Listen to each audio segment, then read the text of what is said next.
Gegara halusinasi, ajaran halusinasi para Habib ini dibongkar oleh para ulama, khususnya di ulama-ulama Nusantara maupun ulama-ulama di Timur Tengah. Nah, ini kadang-kadang masyarakat umum itu salah paham bahwa seolah-olah karomah itu tidak ada. Ya, karomah tetap ada.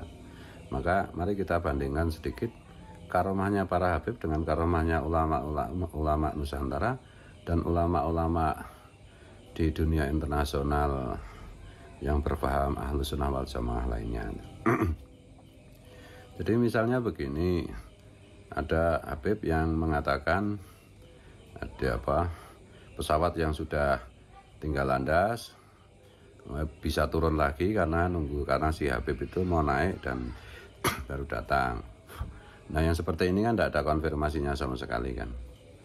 Tanggal kejadiannya kapan, di mana, saksinya siapa, dan itu nggak masuk akal kan, irasional kan. Atau misalnya Fakih Muqaddam dikatakan Isra Mi'raj sehari, semalam, tiap malam 70 kali naik kambing gitu. Nah, ini kan nggak masuk akal dan mana pembuktiannya gitu. Atau misalnya Umar bin Hafid yang mengatakan, yang dikatakan oleh mereka dimitoskan sebagai Al-Hafid yang hafal 100.000 hadis.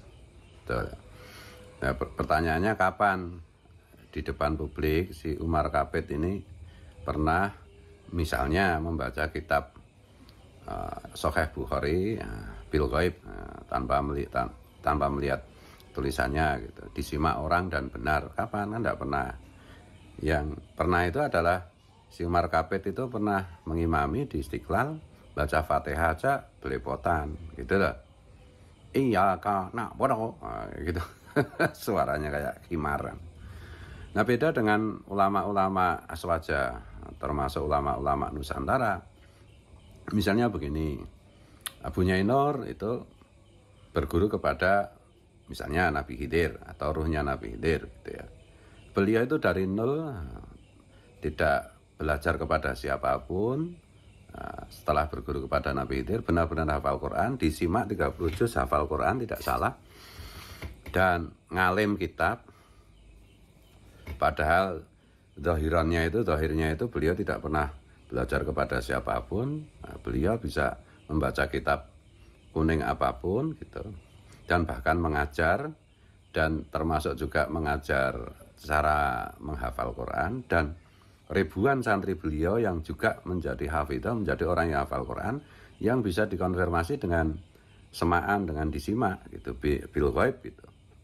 Bukan binadar itu dengan melihat tulisan, kalau bil ghaib itu tidak dengan melihat hafalan gitu loh. Misalnya begitu. Atau misalnya putranya almarhumah Mbak Qayyum, putrinya almarhum Abu Yatim Bantan misalnya ya, yang masih sangat muda, dan ini sudah terlihat sekali bagaimana kadar keilmiahannya dan hafalannya yang luar biasa, terutama hafalan Al-Quran dan hafalan hadis gitu ya. Ya, beliau itu kalau tidur di dekat pusaranya kakeknya yaitu Abu Yatim, nggak pernah ngaji dengan siapapun, tiba-tiba minta disimak hafalan Qurannya, membaca kitab tiba-tiba minta disimak, sekarang mengajar. Dan itu sudah dimulai pada usia 14 tahun. Sekarang beliau kan 18-an tahun lah. Saya belum sebut namanya karena ini masih harus ya. Tapi kalau orang-orang Pandeglang, circle-nya Abu Yatim Banten pasti paham yang saya maksud beliaunya ini. Jadi misalnya gitu, ada ulama Nusantara bermimpi ketemu Nabi, bercerita mimpi ketemu Kanjeng Nabi. Sebelum bercerita mimpi ketemu Nabi, nah, orang ini atau ulama ini misalnya belum hafal itu tafsir Jalalain. Nah, setelah mimpi, beliau cerita mimpi, misalnya diajari menghafal itu tafsir Jalalain.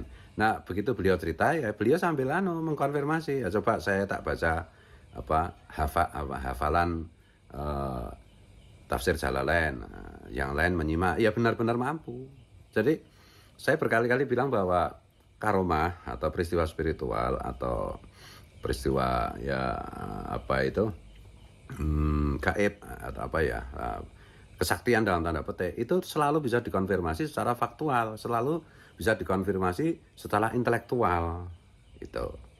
Jadi sementara kalau para Habib ini halusinasinya luar biasa dan tidak pernah bisa dikonfirmasi gitu. Dan ya karena mereka kan hidup leluhur-leluhur Baklawi itu kan hidup di tanah yang gersang, di Hadramaut ya, di Yaman yang penuh dengan penderitaan, kekerean, panas, nggak punya apa-apa, nggak pernah mandi dan lain-lain. Jadi hayalannya tinggi-tinggi itu, wow, sampai ke Sidratul Muntaha, tidak pernah bisa dikonfirmasi.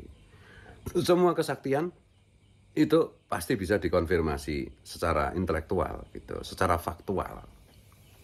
Tuh. Jadi misalnya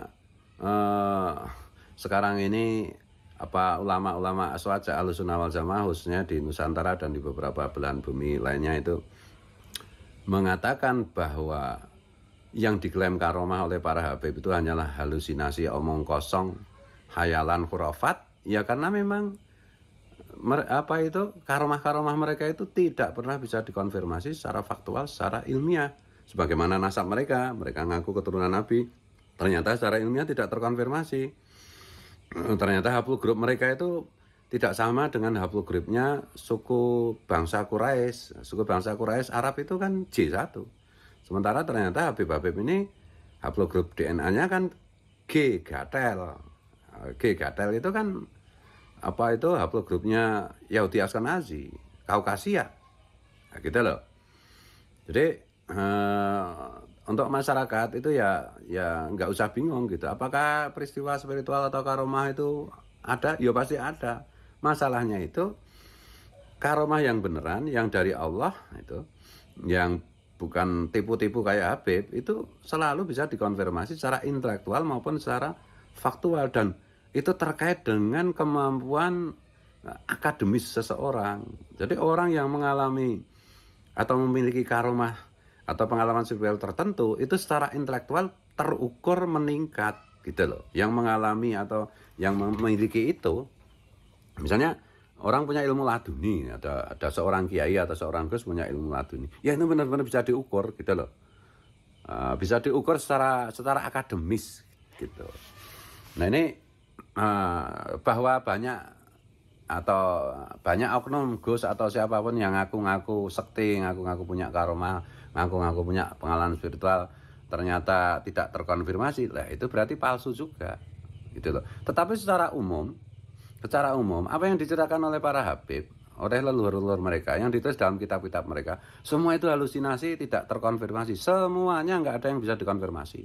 Misalnya ada seorang Habib berak di Madinah, tiba-tiba beraknya itu jadi emas, kan nggak masuk akal kan kayak gitu itu. Nah, pertanggungjawaban akademisnya itu nggak bisa gitu loh. Nah itu yang membedakan. Bahwa tentu tidak sedikit juga orang yang aku punya karomah dari non Habib yang ternyata cuma tipu-tipu, cuma trik, itu kayak tukang sulap, ya biasa aja gitu. Tetapi secara umum kalau Habib itu semua yang mereka ceritakan tentang leluhur mereka itu adalah palsu, adalah khurafat, adalah halusinasi. Sementara kalau ulama-ulama Ahlussunnah wal Jamaah itu selalu bisa dikonfirmasi secara akademis, secara intelektual, secara rasional, bahwa ada oknum orang yang ngaku Habib atau kiai yang ngaku-ngaku punya keramat dan ternyata palsu, ya pasti ada dong 1-2 gitu ya. Itu aja. Kalau salah, kalau keliru minta maaf. Wallahu a'lam bishawab. Assalamualaikum. Semoga semua makhluk berbahagia.